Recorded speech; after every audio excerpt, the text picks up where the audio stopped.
그때 이제 헤어지면은 내가 이제 몰카를 유포하겠다. 술 따르는 술집에 일을 하게 시켜요, 쯔양 씨를. 네, 본인이라는. 또 그 일을 또 가져가는. 이제 그 와중에도 광고 수익이나 이런 것들은 또 다 자기가 다 가져가는. 저희가 그냥 법적으로 봤을 때는 이거는 그냥 법적으로 가도 억울함을 풀기 위해서는 법적으로 가는 게 맞다고 판단되는 사안인데, 가진 게 너무 많아서 잃을 게 많아서 두려워하는 마음 제가 이해는 하는데, 이제 자기가 당사자가 돼버리면은 자기가 잃을 거, 자기 약점만 눈에 보이거든요. 근데 제보 받으면 그걸 활용해서 이제 터트릴까 아니면은 접근해서 공갈을 할까. 공갈이 어느 정도 이루어지면 성사가 되면 이제 본인들만의 그 자금을 확보하는 수단이 있거든요. 안녕하세요, 자유롭게 하변 하주기 변호사입니다. 안녕하세요, 변호사입니다. 지난 7월 10일 새벽에 엄청난 일들이 좀 있었어요. 새벽에 이제 가로세로 연구소에서 이제 쯔양과 또 이제 몇몇 유튜버들에 대한 이런 공갈 협박 과정에 대해서 이제 폭로를 했고, 그러자 새벽 1시에 이제 쯔양이 라이브를 켜서 그간 전 남친으로부터 이제 심한 공갈 협박을 받았다, 이런 이 전후 과정들에 대한 이야기를 쭉 했거든요. 그래서 저희가 듣기에도 굉장히 많이 좀 놀라운 일인데 일반인들 분께서 더 놀라우실 것 같아요. 네. 그게 엔터 전문 우리 안영서 변호사님께서 또 어떤 생각이 드셨나요? 네, 이게 뭐 여러 사건들이 있지만은 이 정도의 그런 유명인이나 명성을 가진 분이 이 정도의 심각한 피해를 당한 케이스는 진짜 뭐 매우 드물기 때문에 네. 너무 좀 안타까운 사건이었고, 네. 평소에 이제 쯔양님 먹방을 보면서 혼밥을 하거든요. 저는 거의 영상을 다 챙겨보는. 아, 그래요? 네, 그래서 구독자가 1100만이시더라고요. 네, 그래서 그 중에 하나입니다. 네, 굉장히 먹방에서 유명하시고 거의 독보적인 이제 클래스를 가지신 분이라고 하는데, 저희가 유튜버나 이제 인플루언서 사건을 많이 하긴 하지만 저는 오히려 반대되는 경우를 많이 봤어요. 이제 유튜버가 이제 너무 성공해가지고 주변에 뭐 좀 갑질을 한다거나 이런 경우를 봤지, 이렇게 유명한 유튜버가 전 남친에게 이렇게 휘둘려서 이렇게 끌려다니는 경우는 굉장히 드문데, 좀 어떻게 보셨나요? 범죄 행위들이 애초에 쯔양 씨가 방송을 시작하기 전부터 발생을 했고, 애초에 그 방송도 전 소속사 대표와 연관이 있는 사안이다 보니까 어쩔 수 없이 계속 그게 이어졌던 것 같아요. 그러면 어쨌든 예전에 방송 시작하기 전에 남자친구로서 이렇게 만났다가 이제 점점 폭력적으로 변해서, 그때부터는 이제 그 헤어지자고 이제 쯔양 씨가 하니까 그때 이제 헤어지면은 내가 이제 몰카를 유포하겠다. 이렇게 해서 협박을 하기 시작한 다음에, 그 다음에 이제 우산과 둔기로 이제 폭행을 시작했다 그래요. 그쵸. 그러다가 술 따르는 술집에 일을 하게 시켜요, 쯔양 네, 씨를. 본인이라는. 자기가 일하는 술집에 자기 여자친구를 데리고 가가지고 거기에서 이제 술 따르면 된다고 해서 일을 시켜서 또 그 일을 또 가져가는. 네. 자기가 또 다 가져갔다고, 네. 이체 내역도 공개됐다고 하니까요. 네. 도저히 못하겠으니 그만두겠다고 하니까 또 하루에 두 번씩은 또 꾸준히 이렇게 계속 폭행을 했다. 네, 저도 이 부분 라이브를 봤는데 좀 너무 안타까운 게, 쯔양 씨가 이제 최대한 담담함을 유지하면서 그 피해 사실을 얘기를 하시려고 하는데, 이 부분에서 정말 미안한데 도저히 못하겠다라고 하셨다고 하더라고요. 진짜 미안한데 더 이상은 못하겠다고 이제 생각이 들어가지고. 왜 그때 미안해야 되는지, 이미 좀 그때도 이미 심각한 피해를 좀 당하신 상황인 것 같아서 너무 안타까웠습니다. 술집 일을 이제 도저히 못해서 그만두겠다고 하니, 그러면 이제 뭐 어떻게 할래 하니까 이제 쯔양 씨가 그냥 뭐 방송이라도 하겠다라고 해서 이제 시작을 먹방을 했는데, 그때 시기가 맞아서 이게 좀 대박이 터진 거죠. 또 워낙 잘 드시고 매력적이시니까요. 그러니까 이제 이걸 또 이제 자기가 좀 슈킹하려고 전 소속사 대표라는 분이 그때 이제 소속사를 자기가 만듭니다.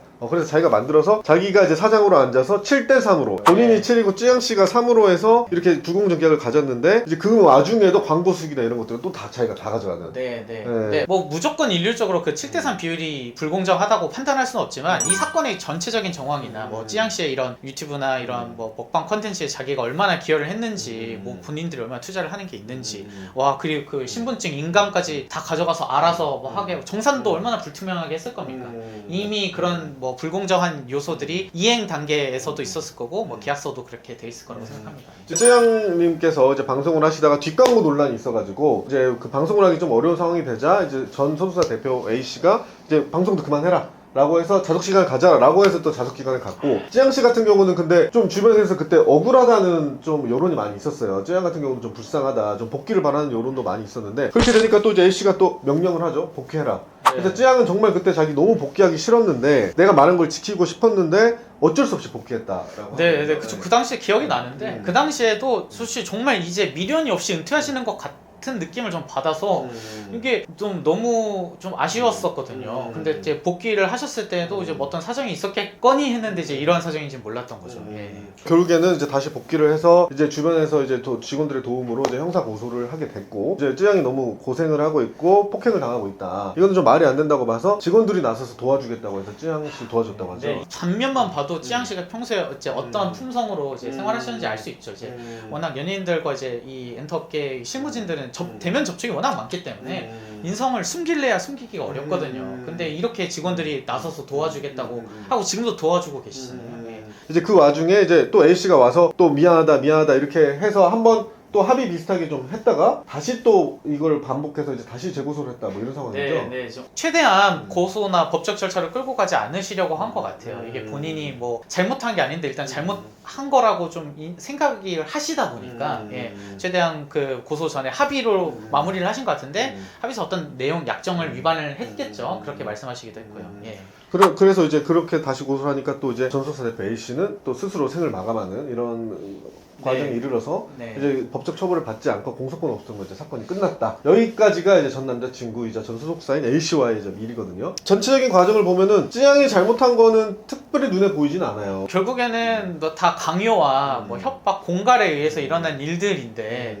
마치 이제 그런 사건의 딱 단면만 어떻게 언론에 흘러가서 보도가 되면 본인의 지금 하고 있는 어쨌든 이 크리에이터 컨텐츠 업에 뭐 지대한 타격이 있을 거니까 그 점을 두려워하신 것 같고 저희 이 부분이 좀 실무적으로도 좀 매우 이해가 되면서도 안타까운 부분인 것 같아요. 저희가 이제 뭐 유명인들이나 인플루언서 분들 뭐 합의 같은 것들을 진행할 때 보면은 저희가 그냥 법적으로 봤을 때는 이거는 그냥 법적으로 가도 억울함을 풀기 위해서는 법적으로 가는 게 맞다고 판단되는 사안인데 본인이 잃을 게 너무 많으니까 법적인 판단이나 그 사실의 뭐 옳고 그름을 불문하고 일단은 그래도 조용히 무마하려는 케이스가 많고 이러한 포인트를 너무나 잘 알고 있는 소위 말하는 그 랩카 유튜버들이나 이런 뭐 유사 언론들이 이런 점을 활용하고 이제 공갈을 그동안 축적된 노하우로 적극 공갈을 한 사안인 거죠. 그래서 저희가 인플루언서 분들한테 좀 말씀을 드리고 싶은 게 가진 게 너무 많아서 잃을 게 많아서 두려워하는 마음은 제가 이해는 하는데 이제 자기가 당사자가 돼버리면은 자기가 잃을 거 자기 약점만 눈에 보이거든요. 근데 제3자로 객관적으로 눈을 바라보면 상대도 두려움이 있고 잃을 게 많아요. 그래서 상대 약점도 있고 잃을 게 많다는 걸 알고 거기에서 치고 나갈 때는 치고 나가야 되는데 본인이 되면은 그 일을 하기 어렵죠. 원래 자기 머리 자기가 깎기 힘든 것처럼. 그래서 그럴 경우에는 합의나 협상을 위해서 아니면 사건을 이제 좀 마무리하거나 이제 뭐 수습을 위해서 좀 변호사나 이런 객관적인 제3자의 도움을 받으실 필요가 분명히 있습니다. 예, 그러면 이 와중에 이제 그 찌양 씨가 이렇게 고생하고 뭐 전 소속사 대표로부터 이제 공갈 협박을 받고 있는 와중에 숟가락을 얻는 또 한 세력들이 있었어요. 유튜버들이 이제 공갈을 한 정황이 드러났죠. 네네. 사실 거의 공동 공갈이라고 봐야 되는 것 같아요. 예, 이미 금액도 받았고 일단은 가세현 영상에서 폭로된 걸로 보면은 구재영 유튜버가 그 찌양 씨네 소속사 측과 이야기를 해서 금액을 받았는데 그 과정에서 이미 그 전국진이라는 그 유튜버와 또 서로 그 다른 루트를 통해서 이 내용을 제보받고 있는 걸 확인한 다음에 그 구재영 씨가 이제 소통을 단일화해서 본인이 이제 그 금액을 좀 더 많이 편취하려는 시도를 한 것 같아요. 그러니까 너는 그런 거 제보만 들은 거 아니냐. 나는 뭐 증거도 있다. 뭐 등기부 등본 있다. 뭐 이런 얘기를 했더라고요.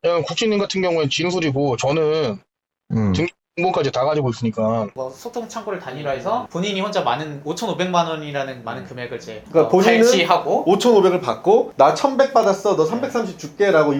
인식을 쓰고 하는 거죠. 그리고 실제로 그 금액을 받았는지까지는 정확하게 나와 있지 않아서 저 이야기하고 다음 주에 뭐 보자 이 정도까지만 나와 있습니다만은 어쨌든 요즘 이런 유형의 유튜버들이 너무 많아졌고 그러다 보니까 정말 이런 공갈들도 많아지고 있고 그들은 또 그런 걸 장려하잖아요. 제보를 받습니다. 뭐 제보로 이루어집니다 하면서 제보 받으면 그걸 활용해서 이제 터트릴까 아니면은 접근해서 공갈을 할까. 공갈이 어느 정도 이루어지면 성사가 되면 이제 본인들만의 그 자금을 확보하는 수단이 있거든요. 자료를 모으고 이런 거에 대해서 이제 공론화를 하고 이런 게 언론이나 아니면은 국가 사정기관, 검찰, 경찰의 역할인데 이제 유튜버들이 많아지면서 이제 그걸 점점 유튜버들이 하게 되니까 이제 이런 기류가 좀 생긴다는 거죠. 맞습니다. 또 이제 그 사람 입장에서 이걸 내가 따다 주면은 저쪽에는 엄청난 이익이니까 또 돈을 뜯어내려고 하게 되고 이게 애초에 이제 그런 사적 제재가 활성화되기 시작하면서 정해진 수순은 아니었나 좀 이런 생각도 들긴 합니다. 네, 맞습니다. 터질 게 터졌다고 생각합니다. 주변에 근데 이번 사건도 그래서 5,500이라는 큰 금액을 편취를 했는데 이게 사실 그냥 현금 흐름으로 뭐 보면 바로 걸리잖아요. 근데 어떤 방법을 동원해서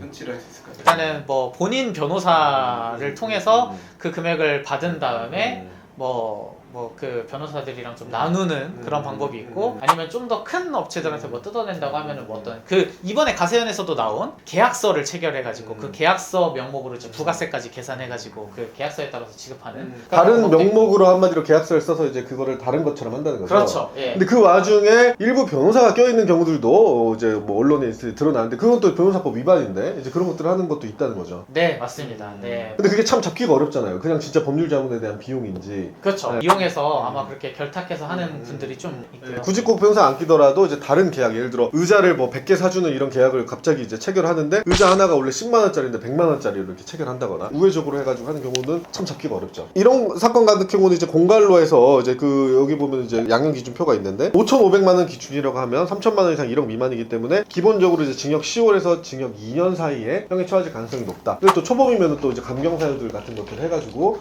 또 벌금이 나오는 경우가 제일 많긴 하죠. 사실 이게 초범일지는 모르겠어요. 원래 그 영상에서도 내가 이런 거 워낙 잘한다.